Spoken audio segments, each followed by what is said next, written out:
নমস্কার, আমি রাজীব চক্রবর্তী। আপনারা দেখছেন আপনাদের চ্যানেল অ্যাস্ট্রো রাজীব। এটা একটা অত্যন্ত গুরুত্বপূর্ণ আলোচনা। আপনারা হয়তো ইতিমধ্যেই যারা আমার ভিডিও দেখেন, তারা ইতিমধ্যে জেনেছেন শনিদেব বক্রী হচ্ছেন। শনিদেব ধনু রাশির পক্ষে কিন্তু অত্যন্ত, শুধু ধনু রাশি কেন বলবো, প্রত্যেকটি রাশি লগ্নের ক্ষেত্রে শনিদেবের ভূমিকা অত্যন্ত গুরুত্বপূর্ণ। শনিদেব কখনো ধাইয়া, কখনো কণ্টক শনি, কখনো সাড়ে মাধ্যমে আমাদের নানাভাবে কিন্তু ফল প্রদান করেন। আমাদের যা কর্ম করি বা দুষ্কর্ম করি তার ফল লাভ করি। সেই ফল হতে পারে সোনায় মোড়া, আবার অত্যন্ত যন্ত্রণাময়। শনিদেব যারা সাত্ত্বিক মানুষ, সৎ এবং সততার মধ্যে আছেন, তাদের অত্যন্ত শুভ ফল প্রদান করেন।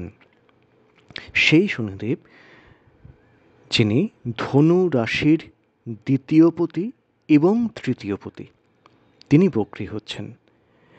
যারা আজকে নতুন দেখছেন তাদেরকে স্বাগত জানাই। তাদেরকে বলবো চ্যানেলটি সাবস্ক্রাইব করে নিতে, কারণ প্রত্যেক মুহূর্তের আপডেট পেতে চ্যানেলটি কিন্তু সাবস্ক্রাইব করে নেওয়া প্রয়োজন। যাদের ধনু রাশি তারা যেমন শুনবেন, যাদের অন্য যে কোনো রাশি অথচ লগ্নটি ধনু, এই ভিডিও কিন্তু তাদের জন্যেও। কী ফল আসতে পারে, ভালো মন্দ কেমন আসতে পারে, চলুন শুনে নিই। ধনুরাশির দ্বিতীয় ও তৃতীয় পতি শনিদেব, তিনি তৃতীয় অবস্থান করছিলেন, মানে কুম্ভেই অবস্থান করছিলেন। এই কুম্ভ স্থানটি শনিদেবের আনন্দময় ক্ষেত্র, মূল ত্রিকোণ। এখানে তিনি খুব সুখে অবস্থান করেন, আনন্দে থাকেন। সেখানেই তিনি বক্রী হচ্ছেন 25 ডিগ্রি অবস্থানে। এর আগেই বলেছে যে ধনু রাশির দ্বিতীয় এবং তৃতীয় পতি শনিদেব, সেই শনিদেবের অবস্থান ছিল ধনস্থান, অর্থাৎ দ্বিতীয়কে আমরা ধনস্থান বলি। সেই ধনস্থানের দ্বিতীয়, অর্থাৎ ধনস্থানের ধনস্থানে। ফলেই ধনপতি, মানে আপনাদের ধনুর রাশি বা লগ্নের ধনপতি, তার ধনস্থানে অর্থাৎ দ্বিতীয় অবস্থানকালীন পূর্ব ভাদ্রপদ নক্ষত্রে বক্রী হচ্ছেন 29 জুন। এরপর পিছিয়ে এসে তিনি শতভিষা নক্ষত্রে প্রবেশ করবেন 4 অক্টোবর। এখানেই তিনি আবার মার্গী হবেন 15 নভেম্বর। আসলে এই যে পিছিয়ে আসার ঘটনাটা আপনাদের একটু ছোট করে বলে দেই, যারা জ্যোতিষ নিয়ে আলোচনা চান বা যাদের আগ্রহ আছে। সত্যি কথা বলতে গিয়ে সেটা হচ্ছে কোনো গ্রহই কিন্তু পিছিয়ে আসেন না। এটা আপেক্ষিক একটা দৃষ্টি, মানে পৃথিবী সাপেক্ষে এখন যদি আপনারা শনিদেবকে দেখেন, তাহলে দেখবেন যে যে অবস্থানে তিনি অবস্থান করছেন, আস্তে আস্তে তিনি পেছন দিকে আসছেন। এটা একটা গতির কারণে হয়। এবং এই যখন বক্রী অবস্থানের যে কোনো প্ল্যানেটই আসেন, তার ফলদান ক্ষমতা বেড়ে যায়, কারণ তার দূরত্ব পৃথিবীর সাপেক্ষে কমে যায়, কারণ তারা পৃথিবীর কাছাকাছি চলে আসেন। এই বলটাকে বলা হয় চেষ্টা বল, যার ফলে এক্ষেত্রেও ন্যায়াধীশ বা ন্যায়কর্তা বা কার্মিক গ্রহ শনিদেবের বলও কিন্তু বাড়তে চলেছে। এখানে তিনি প্রায় 4.5 মাসের মতো একটা সময়, এই সময় তিনি বক্রী হয়ে থাকবেন। এই সময় ধনুর অধিপতি দেবগুরু বৃহস্পতি ইতিমধ্যেই বৃষে প্রবেশ করেছেন, যেটা বৃষ রাশিতে প্রবেশ করেছেন, যেটা ধনু সাপেক্ষে ষষ্ঠ ঘর। আমি ইতিমধ্যেই কিন্তু একটা ভিডিও দিয়ে দিয়েছি যে বৃষ রাশিতে বৃহস্পতির এই আগমনের বা গোচর পরিবর্তনের কারণে কারা কারা কীরকম ফল পেতে পারেন বা কারা শুভ ফল পেতে পারেন, তাই নিয়ে একটা আলোচনা ইতিমধ্যেই আপলোড করেছি, ভিডিও সেকশনে গিয়ে দেখে নিতে পারেন। তো এই বৃষ রাশিতে যখন দেবগুরু বৃহস্পতি অবস্থান করছেন, তখন তার অমৃতময় দৃষ্টি কিন্তু পড়ছে আপনাদের বিভিন্ন ক্ষেত্রে। কোথায়? কারণ ধনুর দশমে, দ্বাদশে এবং দ্বিতীয়ে তার অমৃতময় দৃষ্টি পড়ছে। শনিদেবের বক্রী দৃষ্টি থাকছে ধনুর পঞ্চমে, নবমে এবং দ্বাদশ ঘরে। এই সময় ধনুর শিল্প চেতনা বলুন, সৌন্দর্য চেতনা বলুন, বিলাসিতা একটু যেন বাড়বে। ব্যবসায়ীদের শুভ সময়, বিশেষত যদি আপনি ব্যবসা করেন লোহা, কাঠের, খনিজ বা চামড়ার কোনো ব্যবসা, তাহলে কিন্তু শুভ ফল নিশ্চিতভাবেই পাবেন। দেবগুরু বৃহস্পতিও কিন্তু তার গোচর পরিবর্তন করে বৃষতে যেমন গেছেন, তেমন নক্ষত্র পরিবর্তন করে চন্দ্রের নক্ষত্রেও কিন্তু তিনি প্রবেশ করেছেন, রোহিণীতে প্রবেশ করেছেন। এই প্রসঙ্গে ছোট্ট একটা আলোচনায় আসবো, তার আগে একটা ছোট কথা আপনাদের বলে দেই। এই রোহিণী নক্ষত্র আমার কিন্তু খুব প্রিয়, তার কারণ শ্রীকৃষ্ণের জন্ম নক্ষত্র কিন্তু ছিল এই রোহিণী নক্ষত্র। রোহিণী নক্ষত্রে চন্দ্রের নক্ষত্র এবং বৃহস্পতি সঙ্গে চন্দ্রের একটা অত্যন্ত সুসম্পর্ক আছে। বৃহস্পতির মধ্যে এই সময় একটা স্নিগ্ধতা আসবে, যার ফলে দেখবেন বৃষ রাশিদের মধ্যে কোথাও একটা স্নিগ্ধতা, একটা শান্ত ভাব আসবে।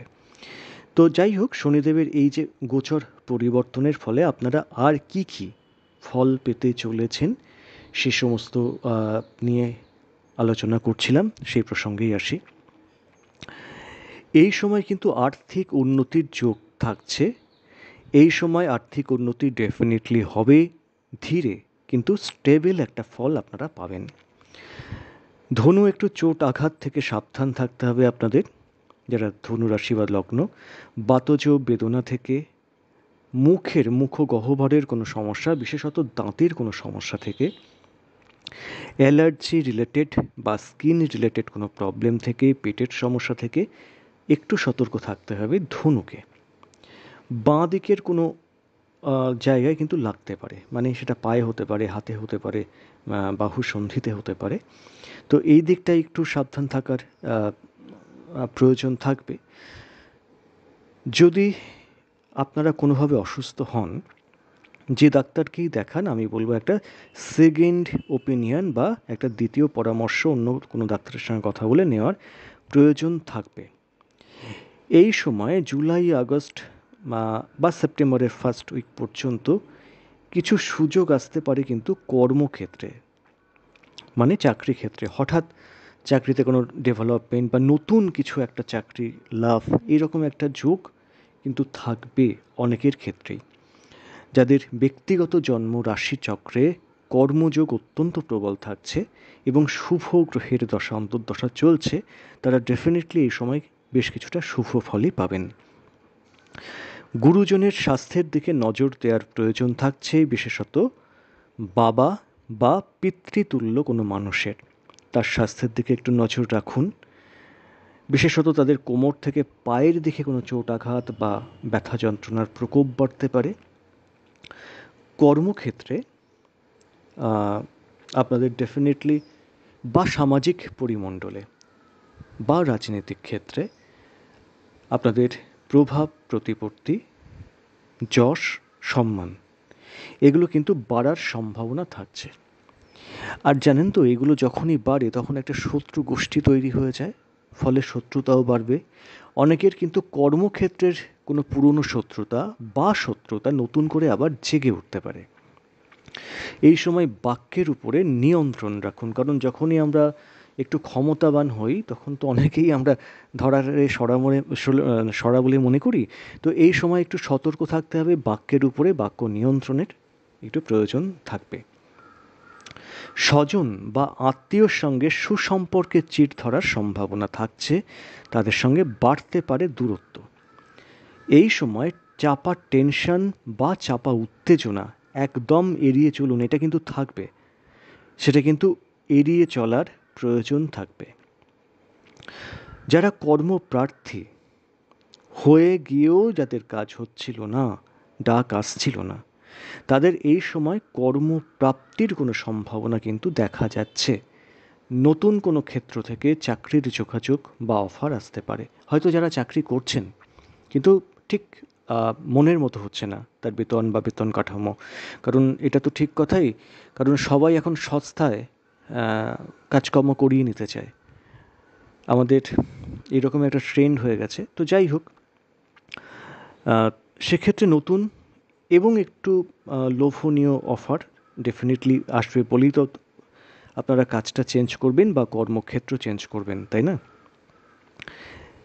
কোনো একটি সন্তানের ক্ষেত্র থেকে উদ্বেগ বাড়তে পারে। তাদের বিহেভিয়ার বা তাদের কাজকর্ম আপনার কিন্তু চিন্তার কারণ হতে পারে। ফলে সন্তানকে নিয়ে কিন্তু উদ্বেগ বাড়তে চলেছে। হয়তো তারা খুব জেদি হয়ে গেল, আপনাদের কথা শুনছে না, বা এমন কোনো কাজ করলো যেটা আপনাদের মন পছন্দ নয়, এইরকম ঘটনা ঘটতে পারে। এই সময় কিছু দিনের জন্যে বাড়ি থেকে দূরবর্তী স্থানে যাওয়ার যোগও কিন্তু তৈরি হয়ে থাকছে বা হবে। হতে পারে সেটা কাজের সূত্রে হতে পারে, এ রাজ্য থেকে অন্য রাজ্যে বা বাইরে অন্য কোনো দেশে, বা ভ্রমণের কারণে হয়তো আপনারা কোথাও একটু ঘুরতে গেলেন কিছুদিনের জন্য, সেটা হতে পারে। পড়াশুনোর কারণে সেটাও হতে পারে। সেই সম্ভাবনা তৈরি হচ্ছে। কিন্তু খুব সতর্ক থাকুন, মূল্যবান বা কোনো খুব গুরুত্বপূর্ণ জিনিস হারিয়ে যেতে পারে। এই সময় একটু সতর্ক থাকার প্রয়োজন থাকবে। উদাসীনতা বা ভাবুক ভাব বাড়লেও তাকে গুরুত্ব দেওয়ার কিন্তু প্রয়োজন নেই। কোথাও একটা উদাসীনতা, কোথাও একটা যেন কী একটা ভাবনা চিন্তা আপনাদের গ্রাস করে রয়েছে, এই রকম যে ভাবটা আসবে সেটাকে থেকে নিজেদের একটু সরিয়ে রাখুন। চোখ কান খুলে রাখুন। চোখ কান খুলে রাখুন টাকা লেনদেনের ক্ষেত্রেও। ব্যবসায় সবাইকে কিন্তু চোখ বন্ধ করে ভরসা করার আর উপায় নেই, বা সেই সংযোগটা কিন্তু থাকছে না এই সময়। তো মোটামুটি একটু সতর্কতার সঙ্গে থাকুন। মোরাললেস খুব খারাপ ফল হওয়ার সম্ভাবনা নেই। আর্থিক দিক মোটামুটি শুভ আশা করা যাচ্ছে। হয়তো একটু শরীর স্বাস্থ্যে চোটাঘাত বা ব্যথা যন্ত্রণার প্রকোপ যেগুলো বললাম সেগুলো বাড়তে পারে। দেখুন, শরীর থাকলে তো ব্যাধি থাকবেই, এই নিয়ে চিন্তা ভাবনা করে কী বা করবেন। তো মোটামুটি শনিদেবের বক্রতার কারণে ধনু রাশি এবং ধনু লগ্ন কেমন ফল পেতে পারেন আলোচনা করলাম। আজ এ পর্যন্তই। নমস্কার।